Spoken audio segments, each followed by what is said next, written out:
jungles of southern India, there lives a legendary king. Respected and feared by all, he is swift and strong and deadly.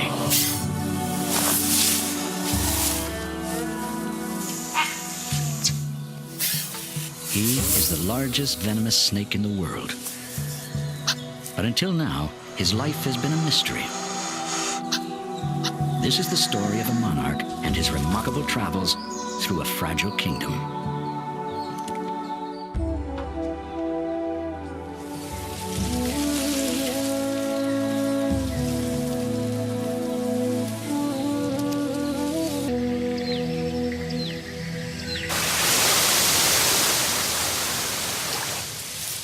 It is early on a cool morning when the King of Snakes embarks on a journey. His is an ancient forest, alive with creatures great and small. Like the king cobra himself, many hover precariously close to extinction. But on this morning, the jungle pulses with the sounds of insects and birds.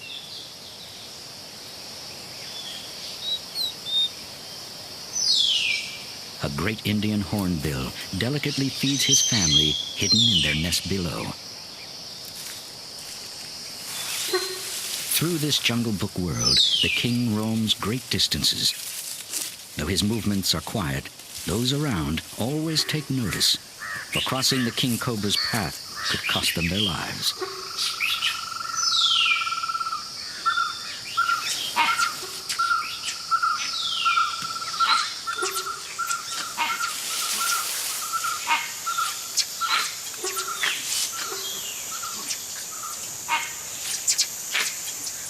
Despite the uproar his presence causes, his world is mostly silent. He only hears the deepest of rumblings. He has picked up the heavy footfalls of a nearby elephant. Even the mighty pachyderm steers clear of this serpent, for just one bite may bring death. But the king would strike such a beast only in self-defense, for he feeds solely on snakes. Still, the langurs are cautious. Today, the king is not interested even in snakes. He is searching for something else, something very important. His eyesight is better than most serpents, but he sees without color and only registers objects when they move. He smells the air with his tongue.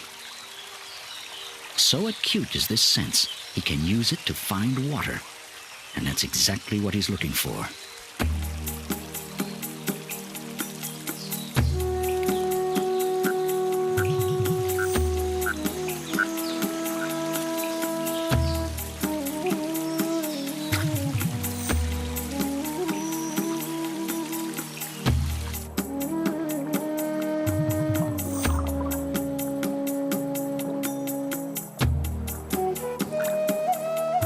Today, water is critical, for the king is about to shed his skin.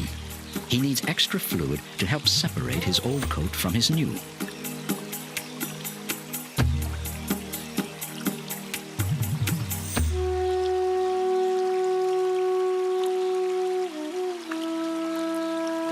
It is an uncomfortable time for the king cobra. A new skin is developing beneath his outer scales.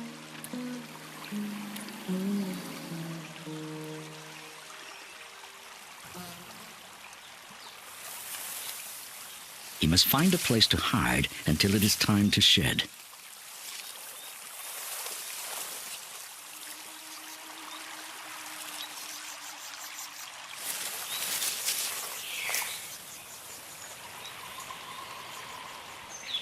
The king is unaccustomed to his fragile condition.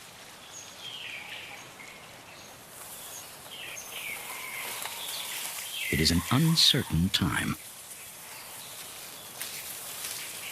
At last, he discovers a burrow.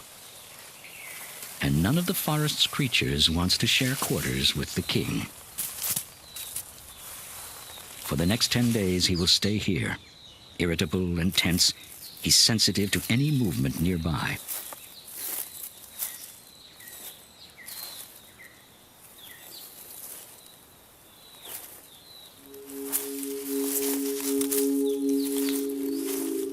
Even the harmless wanderings of a turtle unsettle the king, for his eyes have become cloudy from a secretion which helps separate his skins.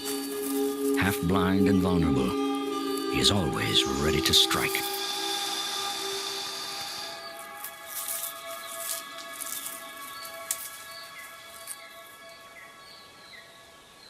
At last, his eyes begin to clear, a sign his new skin has finished growing. The king is back, but must still shed his old scales. His spent skin is tight and itchy. As he scrapes and rubs to relieve the discomfort, his outer scales begin to peel.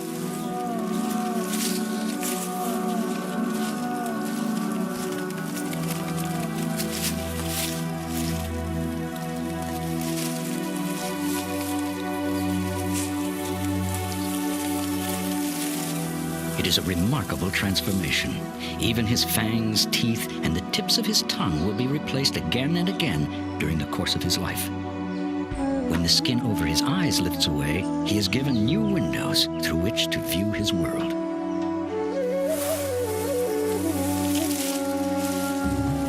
At 12 feet long and still growing, the snake must endure shedding 4 or 5 times a year.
His discarded skin makes a perfect meal for the smaller creatures of his realm.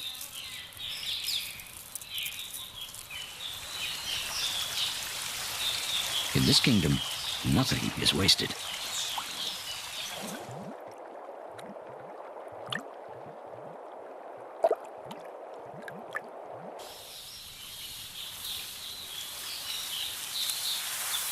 After 10 days without eating, the king is hungry.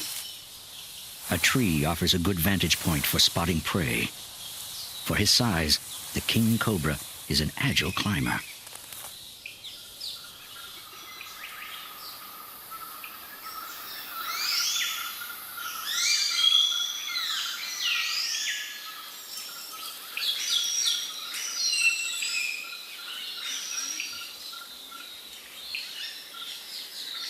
Now he waits and watches.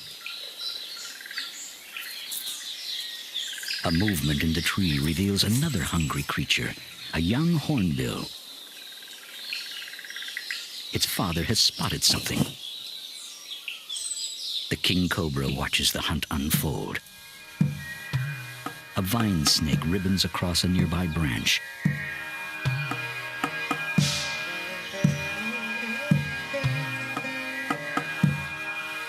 Much smaller than the cobra, this nimble hunter is no match for the hornbill. The little snake looks as fierce as he can.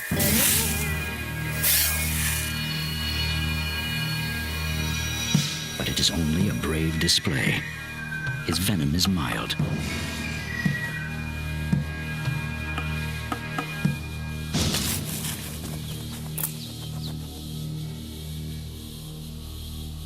The young hornbill gets the prize, and the king will wait for bigger meals. There's a scent.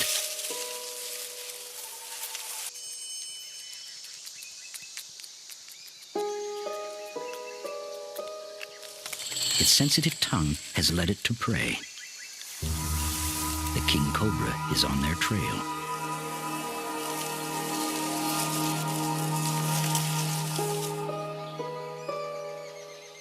As the rat snake prepares to attack, the king closes in.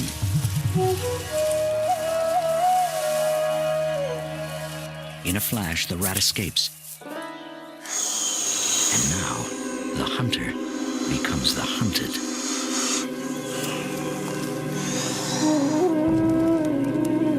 But yet, the king is restless. It is now the dry season, a time to find a mate.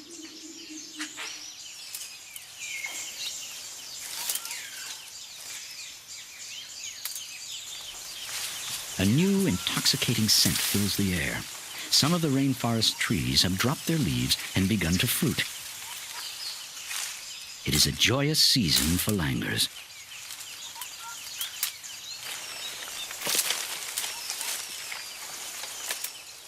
Across the forest, the jackfruits are ripening. Their sweet, pungent odor beckons. It's an irresistible lure to creatures both small and great.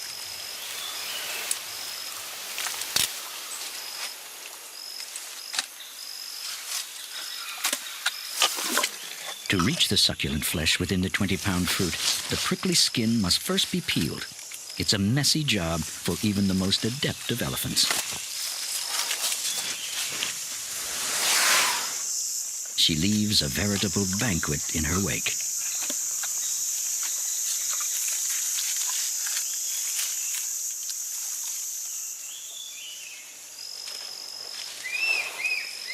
This is a season when king cobras roam widely through the forest. But today, the king's subjects are distracted by the fruit.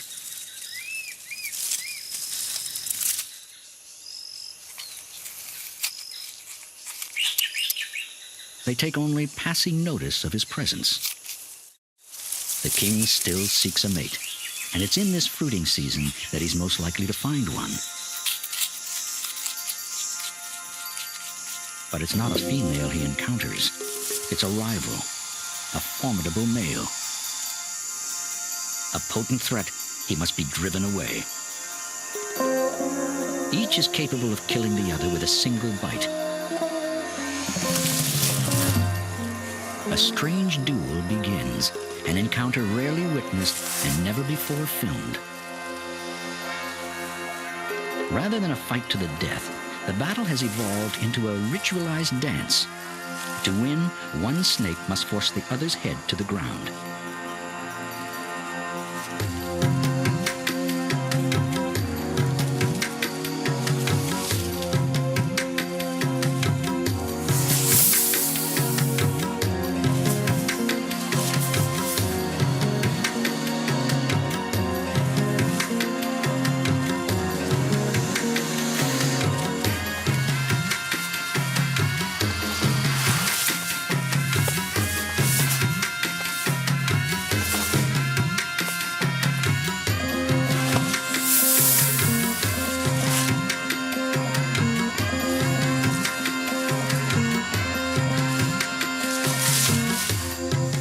At last, there's a victor.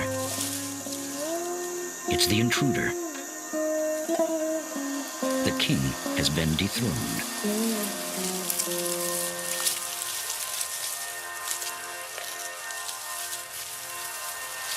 Driven from his domain, he must seek another. Our king has no choice but to leave the jungle.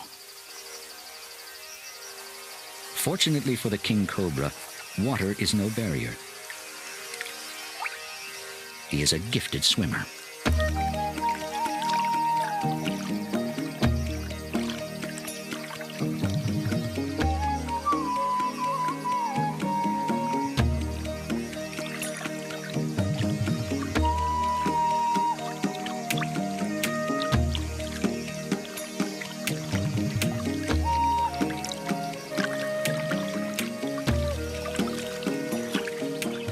But what lies ahead for the king? As the forest is cleared, its creatures more and more frequently cross the border into a strange new realm, the realm of civilization. But surprisingly, a tea plantation is a welcome sight to the exiled king.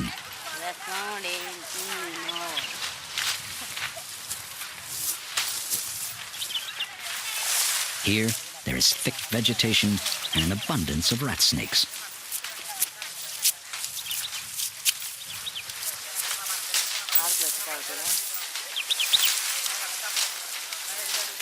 But this is no haven, for when king cobras and people cross paths, there is bound to be trouble.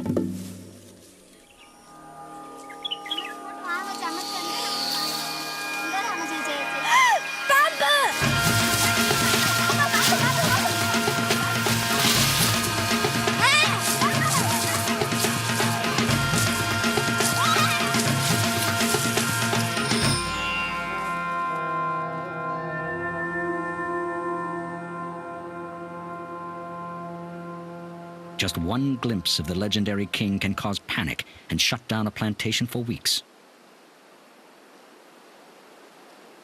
This cultivated land is not as rich as the king cobra's old domain, but still he makes himself at home here.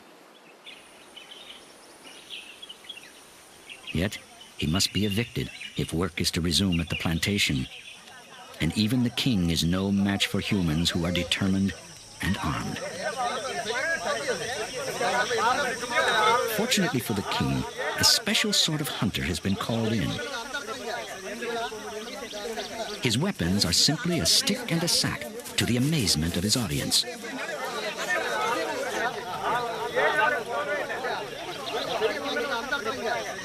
In this part of India, people know to call Ram Whitaker whenever a king cobra is on the loose.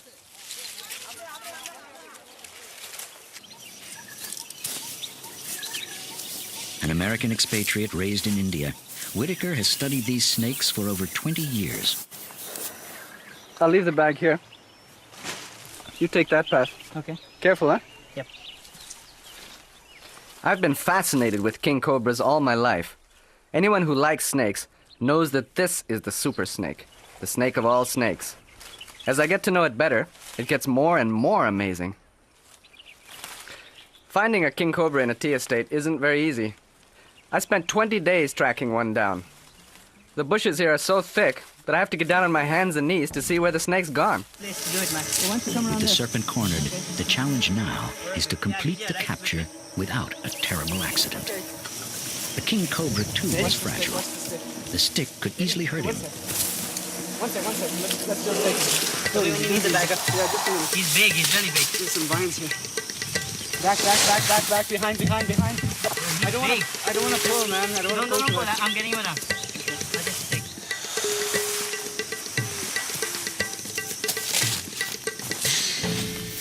What a hood, man. It's beautiful. Look at What's your feet?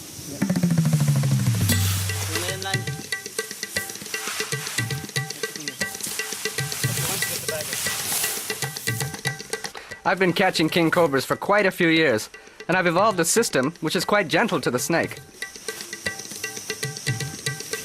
When the serpent is trapped, he tries to escape, lunging toward what appears to be a dark hole. Okay, he's gonna go in. Open the bag. Let it slip behind you. Okay, good. Okay. Okay, he's gonna go in. You're going. Watch out. Yeah. All right. Let go. Take. Okay, twist, man. Very much not flat. Okay? Yeah. This is one hell of a snake. Whitaker is not just a hunter. He's a leading expert on king cobras, and each capture is a precious chance to learn more about this elusive species. Okay. Venom. To take detailed notes on the snake, Whitaker has to remove him from the bag, which is just as dangerous as getting him in. But he must be removed to obtain a sample of his venom. Okay, get the bag out.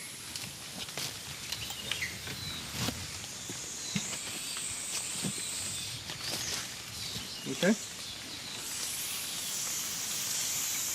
The amount of venom this serpent can inject through his fangs is astounding. One bite can deliver enough to kill 100 people. The procedure doesn't harm the snake. His venom is simply saliva with a deadly twist. Good venom sample. Okay, should we release him? Yeah. The king cobra can produce an unlimited supply.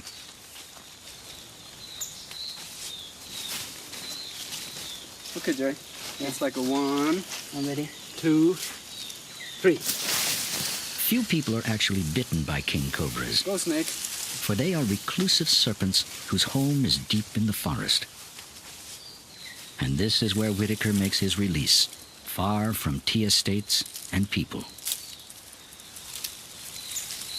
After his encounter with the human race, the king cobra seeks refuge. A patchwork of woods and open grassland, this new home has all he needs: shelter and food. But there will also be other king cobras, and now he is the newcomer.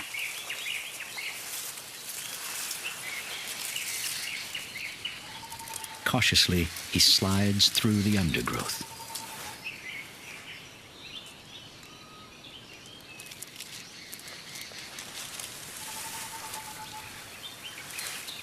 He senses something up ahead, a snake. Is it food?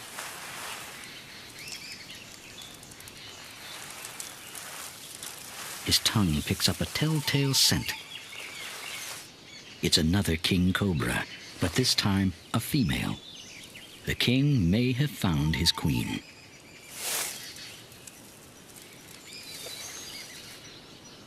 She stands on guard. She may be ready to mate, but her bite is deadly.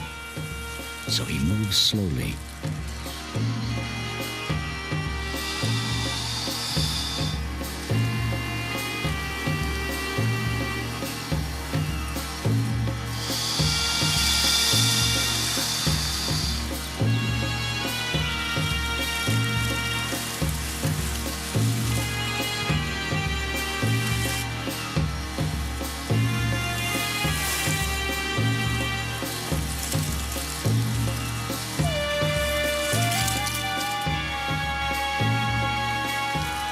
To entice her. But his gentle overtures are rebuffed.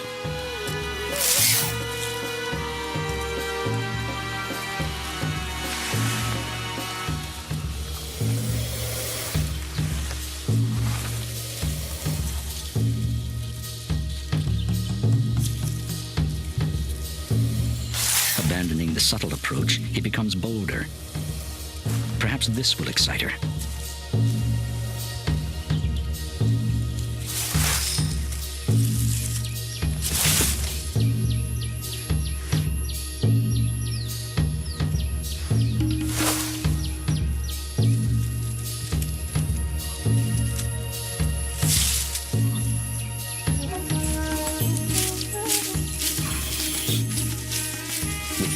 Slow to respond, the king's advances turn more urgent.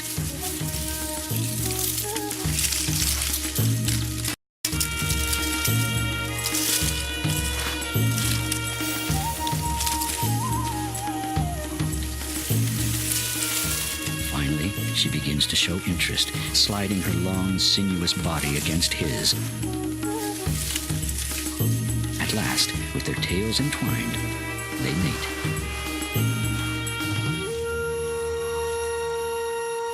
It's a lengthy affair. This limbless embrace may last as long as 3 hours. When the male withdraws his crimson penis, the union is over. The two will go their separate ways, but the king has passed on his legacy. It is April, the season of serpentine unions and approaching rains. Clouds signal a difficult time ahead.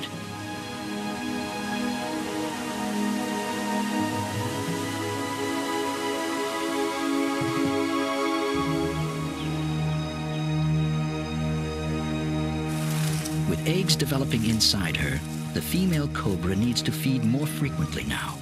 In only 40 days, she'll lay her clutch, just before the monsoon breaks. Beneath a jackfruit tree, a porcupine makes an evening meal of fallen fruit.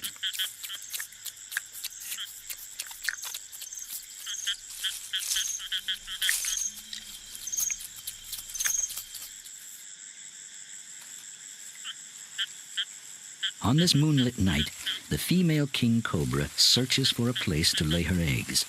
Their survival depends on her choice. Temperature and humidity must be just right if the eggs are to hatch. She sizes up a stand of bamboo. Her rustling startles the porcupine. Then, something remarkable happens. She begins to gather bamboo leaves with great sweeps of her body. She starts to build a nest. It is an extraordinary feat for a limbless animal to build a nest, and the female king cobra is the only snake that does so. It is an exhausting task.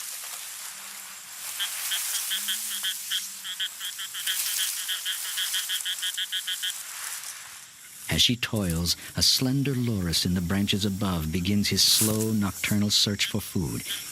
He takes only passing notice of the stirrings below.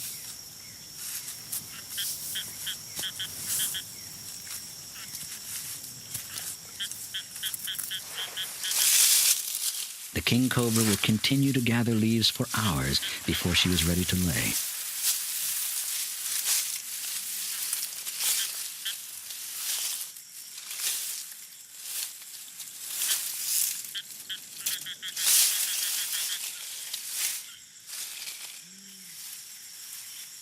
The loris is suddenly more attentive.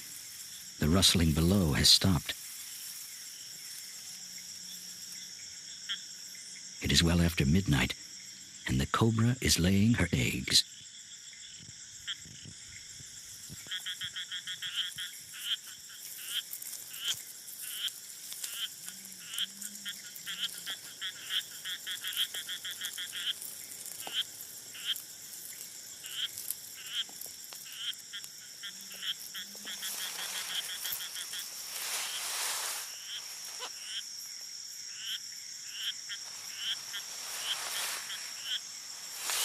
The eggs will slowly whiten as their coating dries. It will take the mother much of the night to lay her clutch of leathery eggs. Meanwhile, her upstairs neighbor has spotted a sleeping lizard.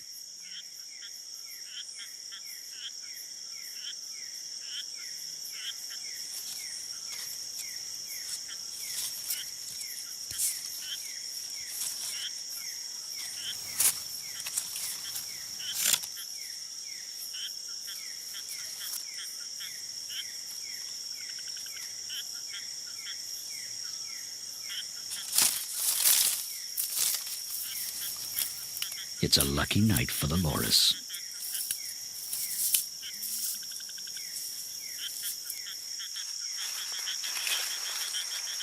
With 18 eggs laid, the mother cobra buries them beneath another layer of leaves.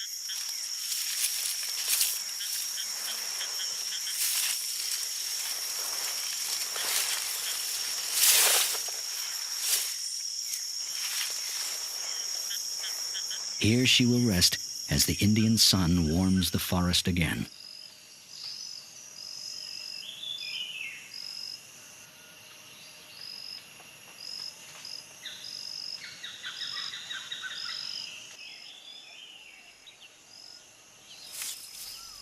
The cobra's maternal duties are far from over.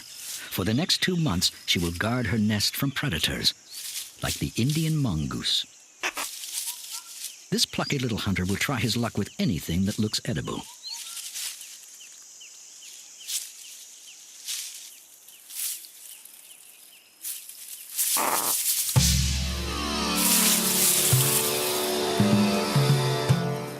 In a scene from Kipling's Jungle Book, it is the cobra against the infamous mongoose.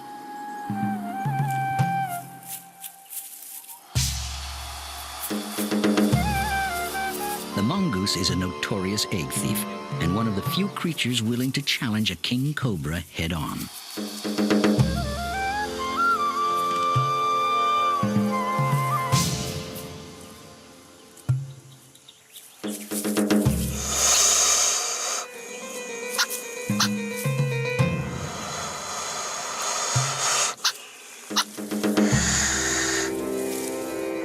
The persistent little mongoose angers the mother cobra. Towering 3 feet above him, she has no need to strike. She has made her message quite clear.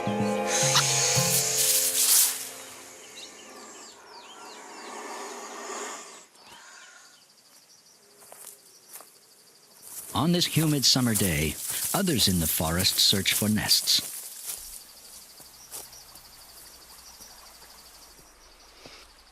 Finding king cobra nests in the wild is really difficult, so I've been offering rewards.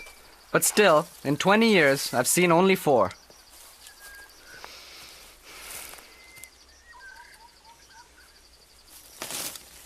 People think that a king cobra on her nest is the most dangerous creature on earth.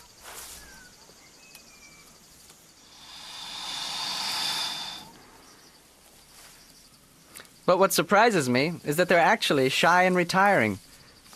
All I have to do is gently prod the nest, and off she goes. But I know she'll stick around just to see what's going on. This is a great chance for me to learn more about this wonderful reptile. Let's check out the condition of these eggs.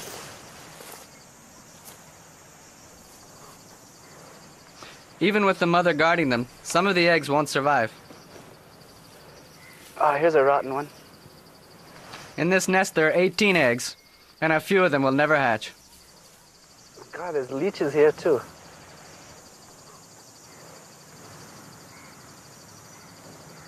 I'll chuck the rotten one away. You better get them off your hand before they start. Never bothered me.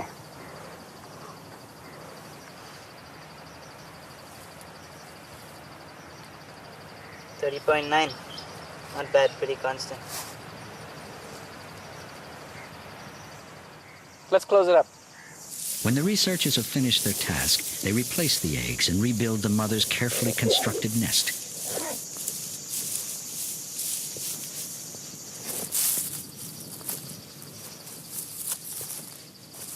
Only after they've gone will the mother return. Then she will resume her watch for another month.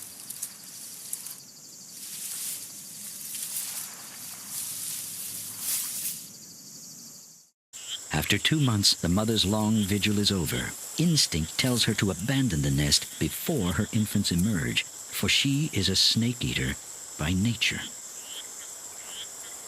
Within the nest, her eggs are stirring with life.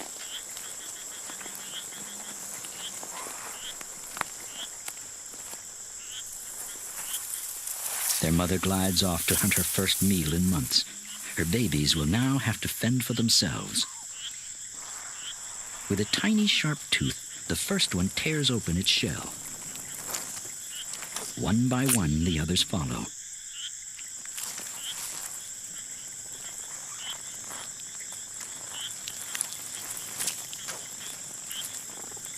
Soon, the nest glistens with a dozen miniature king cobras, complete with venom and tiny fangs.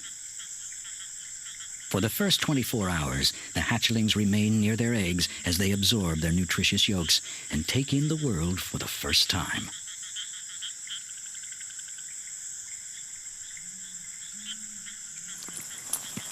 At last, they start to explore their nest.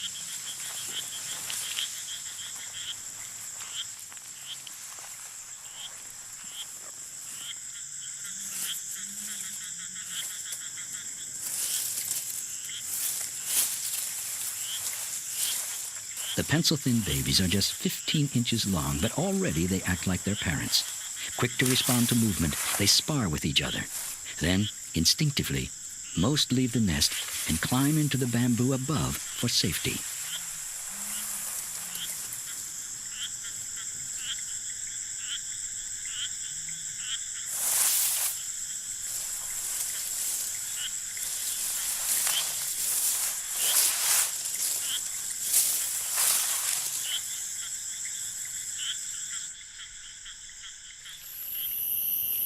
In just a week, one of the hatchlings sheds his skin for the first time.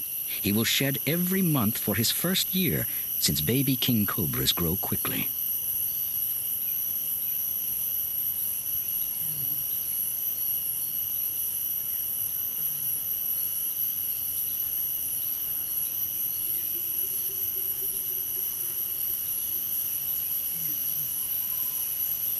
Now the hungry hatchling must search for his first kill.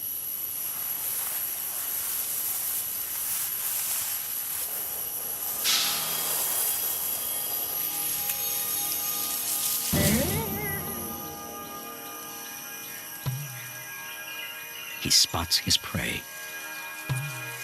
A little olive water snake.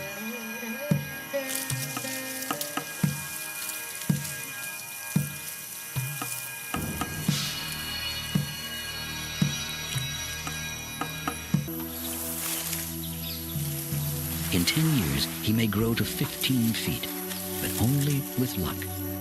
For the forests of southern India are shrinking. In such a changing world, the hatchling's prospects are unsure.